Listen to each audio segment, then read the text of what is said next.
नमस्कार सर्वांचं स्वागत आहे पालिका प्रशासनाच्या ग्राउंड रिपोर्टिंग मध्ये। आता मी पनवेल महानगरपालिका क्षेत्रामध्ये उभा आहे।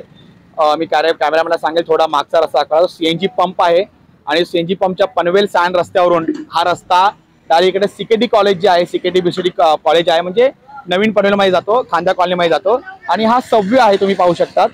आणि रेल्वेचा हार्बर रेल्वे लाईन आहे जी मुंबई सीएसटी मुंबई ते छत्रपती शिवाजी महाराज टर्मिनस मुंबई ते पनवेल।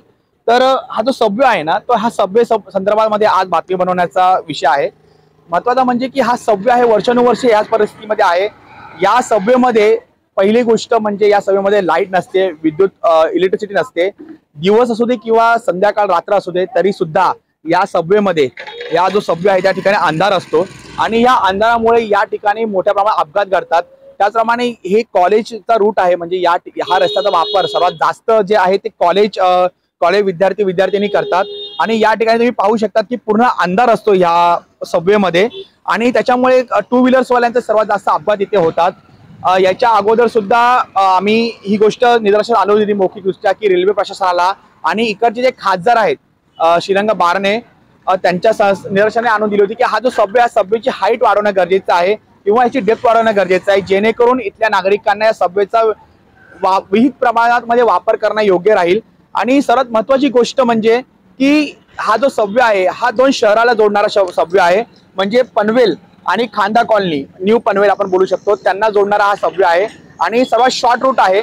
या सबवेचा वापर सर्वात जास्त विद्यार्थ्यांनी करतात, कॉलेज गोईंग स्टुडंट्स आहेत ते करतात। त्याचप्रकारे या ठिकाणाहून खूप मोठ्या प्रमाणात रिक्षा म्हणा किंवा फोर व्हीलर्स म्हणा याचा जास्त या ठिकाणी प्रवास होतो, टू व्हीलर जास्त वापरले जातात। परंतु या ठिकाणी या सबवेमध्ये सबवेची जी देखभाल दुरुस्ती सुद्धा केली जात नाही। आत्ताही अंधार आहे, रात्री अंधार असतो, त्याच्यामुळे या ठिकाणी लहान मोठे अपघात घडत असतात। आता सर्वात महत्त्वाची गोष्ट हा जो सबवे जो आहे त्याची देखभाल दुरुस्ती आहे किंवा त्याचा पुनर्विकास रिडेव्हलपमेंट करायचा असेल, पुन्हा हा नव्याने बांधायचा असेल तर त्या ठिकाणी रेल्वे प्रशासनाची जबाबदारी आहे, परंतु रेल्वे प्रशासन याकडे दुर्लक्ष करतंय।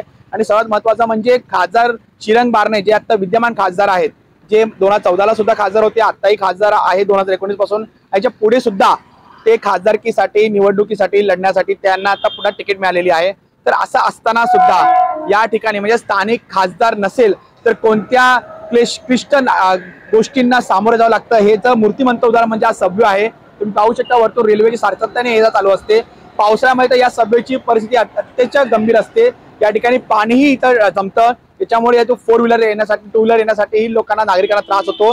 तर एवढीच अपेक्षा आहे की रेल्वे प्रशासनाने या सबवेची डेप्थ वाढवायची, विड्थ वाढवणं गरजेचं आहे, त्याच्याबरोबर अदरवाईज त्याची हाईट वाढवणं गरजेचं आहे, जेणेकरून पनवेलच्या नागरिकांना नवीन पनवेलच्या नागरिकांना खांदा कॉलनीच्या नागरिकांना या सबवेचा वापर करण्यासाठी त्याचबरोबर थ्री व्हीलर्स आहे, रिक्षा आहे, ऑटो रिक्षा आहे, फोर व्हीलर आहे, या सर्व नागरिकांना या वाहतुकीसाठी वापर करण्यासाठी नक्कीच याचा फायदा होईल। धन्यवाद।